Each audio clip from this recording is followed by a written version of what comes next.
بہت سارے M P S کے ملاقات کی افواہیں گردش کر رہی ہیں، یعنی کہ متحدہ قومی موومنٹ پاکستان کے ایم پی ایس کیا پاکستان پیپلز پارٹی کے رہنماؤں سے ملاقاتیں کر رہے ہیں، اور کیوں کر رہے ہیں؟ ایم کیو ایم کی کبھی بھی یہ پالیسی نہیں رہی کہ اس کے ایم پی ایس الگ سے کسی اور جماعت کے منسٹر سے ملاقاتیں کر رہے ہوں اور ان منسٹر سے شکوک و شبہات آگے بڑھ رہے ہوں۔ کیا ایم کیو ایم کے اندر کوئی بہت بڑی تبدیلی آنے والی ہے اور اس کے اشارے مل رہے ہیں؟ اصل حقیقت کیا ہے، ہم اس حقیقت تک پہنچیں۔ آئیے پہلے اس تصویر کو دیکھتے ہیں۔ اس تصویر میں ناصر حسین شاہ موجود ہے، لیکن تصویر میں دوسرا شخص کون ہے اور کیوں ملاقات کیے یہ بتاتا چلوں کہ اس شخص کا تعلق ایم کیو ایم سے ہے، ایم کیو ایم پاکستان سے ہے۔ کیوں ہوا ہے یہ پروگرام میں آگے چل کر بتاتا ہوں، مگر کچھ اور بڑی اہم خبریں آپ کو دے رہا ہوں۔ سب سے اہم خبر یہ ہے کہ آفاق احمد صاحب کے ایک اہم رہنما کے گھر پر رات گئے پولیس آئی ہے، اور پولیس آئی ہے یا کون آیا ہے، دروازہ زور زور سے کھٹکھٹایا گیا اور پھر گھر سے جب آواز آئی کہ وہ صاحب موجود نہیں ہیں تو وہ لوگ چلے گئے۔ صبح 6:30 بجے کا واقعہ، 17 تاریخ کی صبح کا یہ واقعہ ہے، 5 دن کے بعد بھی، اور اب تک اطلاعات کے مطابق آفاق احمد صاحب کے کچھ کارکنان گھر نہیں پہنچے ہیں، اور گھر نہیں پہنچے ہیں جنہیں 11 تاریخ کی رات کو اٹھایا گیا تھا۔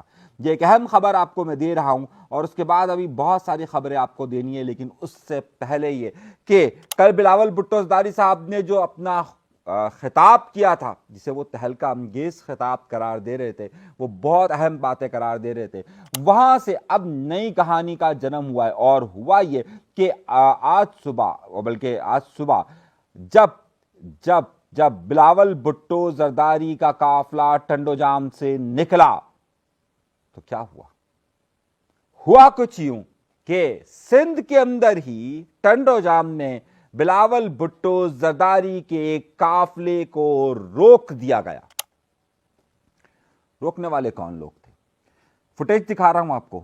بلاول بھٹو زرداری صاحب کے خلاف شدید نعرے بازی، قافلے کو روک دیا گیا، اور کینال نامنظور کے نعرے لگتے رہے، پیپلز پارٹی کے خلاف نعرے لگتے رہے، اور بلاول بھٹو زرداری صاحب کا قافلہ بہت دیر تک یہاں پر رکا رہا۔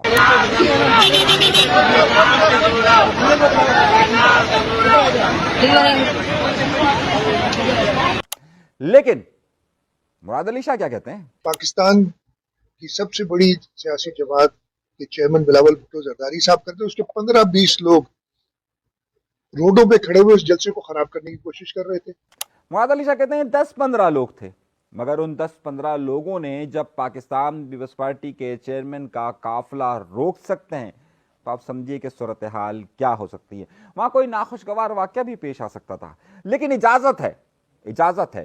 پاکستان پیپلز پارٹی نے ایک انوکھا اعلان کیا ہے۔ کراچی سے، سندھ سے، پنجاب کی سڑکیں بند ہیں 2 دن سے، اور انہیں احتجاج کی اجازت ہے، یعنی کہ سندھ میں ان سب لوگوں کو احتجاج کی اجازت ہے جو کرنا چاہے، مگر مخصوص لوگوں کا مطلب ہے کہ آپ نے دیکھا ہوگا کراچی میں کچھ جماعتیں اگر احتجاج کرے تو فوراً ان کی گرفتاریاں شروع ہو جاتی ہیں، لوگ پکڑنا شروع ہو جاتے ہیں۔ حیدرآباد میں انہوں نے مظاہرہ کیا تو وہاں سے پکڑنا شروع ہو گیا۔ آپ کو معلوم ہوگا میں کن کے متعلق بات کر رہا ہوں، ہوا نا گرفتاریاں۔ مگر مراد علی شاہ کیا کہتے ہیں ذرا سنیے۔ ہم ایسی کوئی امپریشن دینا نہیں چاہتے کہ ہم کسی کے خلاف بھی جو اس جائز مسئلے پہ سندھ پہ احتجاج کر رہا ہے ہم اس کے خلاف کوئی ایکشن لیں۔ وہ یہ کہتے ہیں کہ بھائی جناب جو کینال پہ احتجاج کر رہا ہے ان پر کوئی پابندی نہیں، کوئی نہیں ہے، تو پھر دوسری طرف کیوں گرفتاریاں ہوئیں؟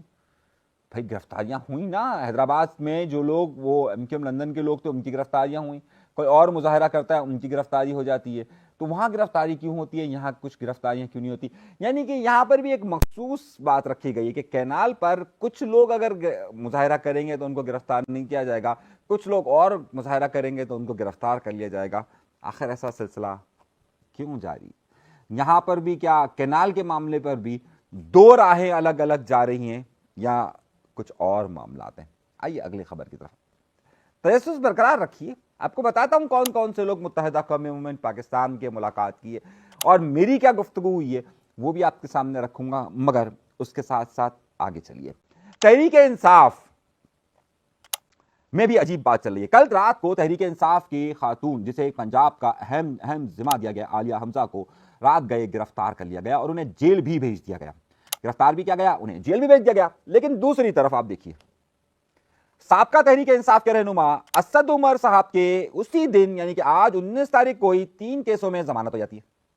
یعنی ایک طرف ہو یہ رہا ہے کہ جناب جو 9 مئی کے واقعات کو ہی اگر آپ لیجئے تو میرا سوال یہ ہے کہ جس طرح میں نے پاکستان پیپلز پارٹی پر گفتگو کی کہ کچھ لوگ ایسے ہیں کہ جن کو 9 مئی کی سزا آج بھی بدستور دی جا رہی ہے, کچھ ایسے ہیں جن کو 9 مئی میں جن کے سارے گناہ معاف کر دیے گئے. تو یہ دوہرا اگر جرم ہے اگر 9 مئی واقعی میں جرم ہے تو پھر اس عدالت کے باہر جو مورتی لگائی جاتی ہے کہ جس کی آنکھوں پر پٹیاں باندھی جاتی ہیں, جس کے دونوں پلڑے برابر ہونے کی بات کی جاتی ہے, وہ برابر کیوں نہیں ہے؟ میں کسی بھی 9 مئی کے واقعے کی حمایت نہیں کر رہا, لیکن میں صرف قانون اور انصاف کے ان درجات کی بات کر رہا ہوں کہ قانون اور انصاف ہمیشہ غیر سیاسی ہونا چاہیے, وہ مفادات سے بالا ہونا چاہیے. لیکن وہ مفادات سے بالا ہونے کی بجائے جب وہ اپنی آنکھوں سے پٹی اتار کر یہ دیکھنا شروع کر دے کہ نہیں یہ میرے لیے فائدہ مند ہے, یہ میرے لیے فائدہ مند نہیں ہے, تو پھر وہ قانون نہیں ہوتا بلکہ وہاں سے قانون اور انصاف کا جنازہ نکلتا ہے. فیصلہ برابری کی بنیاد پر ہونا چاہیے. اگر ان کا قصور آج بھی وہی ہے, وہ جرم ہے, تو جرم کی سزا ہونی چاہیے. اب یہ کہا جا رہا ہے کہ 3 مہینے کے اندر اور 3 مہینے سے 1 مہینے کی تاریخ بڑھا دی, یعنی 4 مہینے کے اندر 9 مئی کے واقعات کا فیصلہ ہونا چاہیے. اس سے کیا ظاہر ہو رہا ہے کہ تحریک انصاف کے لیے آسانی پیدا ہونے کے کہیں پر امکانات نظر آ رہے ہیں؟ تو آپ کا جواب ہوگا نہیں نہیں نہیں نہیں, اور یہی بات ہم آپ کو شروع سے بتاتے رہے ہیں. لیکن کیا اس سے یہ سمجھا جائے کہ ان کا سورج پھر طلوع نہیں ہوگا؟ یہ ممکن نہیں ہے.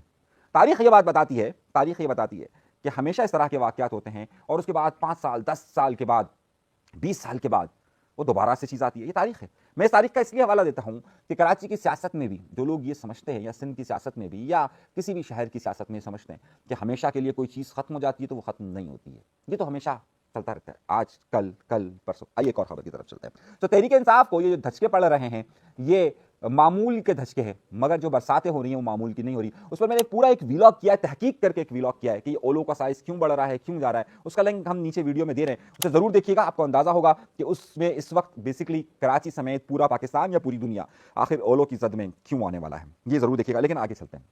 ہم نے گزشتہ روز ایک ویلاگ کیا تھا, اور بلکہ ایک ہم نے پوڈ کاسٹ کیا تھا جس میں ہم نے سنی تحریک کے سربراہ ثروت اعجاز قادری صاحب کا انٹرویو کیا تھا. اس میں ثروت اعجاز قادری صاحب نے ایک اہم انکشاف کیا تھا کہ تحریک لبیک پاکستان کے ساتھ ان کے الیکشن کے دنوں میں معاملات اس لیے طے نہیں ہوئے کیونکہ تحریک لبیک پاکستان سنی تحریک کو صرف کراچی تک کی سیٹیں دینا چاہتی تھی, جبکہ سنی تحریک چاہتی تھی کہ پورے پاکستان میں ان کے لوگوں کو سیٹس دی جائے.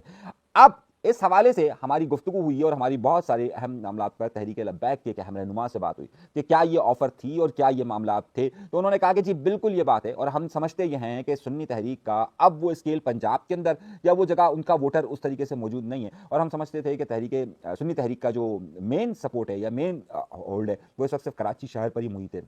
اسی لیے ہم نے وہاں پر گفتگو کی تھی. اور سنی تحریک کا جو دوسرا پارٹ ہے, یعنی کہ ایک اور گروپ بھی اس میں شاہد غوری صاحب والا کا, تو اس کو ہم نے پھر اپنے ساتھ اسی لیے صرف کراچی تک ہی ایڈجسٹ کیا تھا, اس کے باہر وہ ایڈجسٹمنٹ نہیں ہوئی تھی. یہ بات انہوں نے اس کی تصدیق کی. ایک اور گرفتاریوں کا سلسلہ. اہم بات یہ ہے کہ ہمارے یہاں پر اگر قانون سامنے موجود ہو, چیزیں سامنے موجود ہوں, اس کے بعد بھی آنکھیں بند کر دی جاتی ہے. نادیہ حسین ایک معروف ماڈل, بڑا مشہور جگہ پر ان کا ایک بیوٹی پارلر بھی ہے. صحیح ہے. ہوا یہ تھا کہ ان کے شوہر کو گرفتار کیا گیا تھا اور باقاعدہ 68 کروڑ روپے کی ایک ایسی ڈیل دیکھی گئی تھی جو ان کے اکاؤنٹ سے ثابت تھی. چور جتنا بھی زیادہ ہو, اور یاد رکھیے گا کہ مجرم جتنا بھی چالاک کیوں نہ ہو, ایک اپنے پیچھے ایک ایسی نشانی چھوڑے ضرور جاتا ہے کہ جس کے بعد وہ گرفت میں آ جاتا ہے. کچھ ایسے ان کے شوہر کے ساتھ ہوا. یہ بینکنگ کے ماہر سمجھے جاتے تھے, ایک بینک کے سی او تھے, انویسٹمنٹ کے سی او تھے, اور بعد میں یہ پتا چلا کہ جناب ظاہر ہے وہ جب اتنی بڑی چیئر پر موجود ہو اور بینکنگ کے چیتے ہو, اور وہ اگر پیسوں کو اس طریقے سے موو کر سکتے ہیں کہ بالکل معلوم نہ ہو کہ اندازہ پیسہ کہاں گیا, مگر وہ گرفتار ہوئے کراچی سے. اس کے بعد یہ دیکھا گیا کہ ان کی جو پیسوں کا اماؤنٹ کا سلسلہ تھا وہ نادیہ حسین کے اکاؤنٹ میں بھی آیا تھا. پھر نادیہ حسین کو پچھلے دنوں ایف آئی اے نے بلایا بھی. اب اس کہانی میں یہ ہوا ہے کہ 6 مزید شرفا کے نام آئے. میں لفظ استعمال کر رہا ہوں, شرفا کے نام آئے. یہ وہ شرفا ہیں کہ جن کے بارے میں آپ کو بہت جلد تہلکہ انگیز خبریں ملنے والی ہیں, اور یہ تہلکہ انگیز خبریں آپ کو بہت کچھ بتائے گی. ایک اور ویڈیو کلپ کی طرف چلتے ہیں اور میں بتا رہا ہوں. مزار قائد کے پاس ایک شخص نے ویڈیو بنائی اور یوں کہا کہ یہ دیکھیے طالبان آ گئے ہیں. اس شخص کو اسلام آباد سے گرفتار کیا گیا. حیرت انگیز طور پر پچھلے دنوں بھی بتایا گیا تھا کہ اس شخص کو کراچی سے پھر گرفتار کیا گیا ہے, لیکن پھر اسی شخص کو کہا گیا کہ اب اسلام آباد سے دوبارہ گرفتار کیا گیا ہے.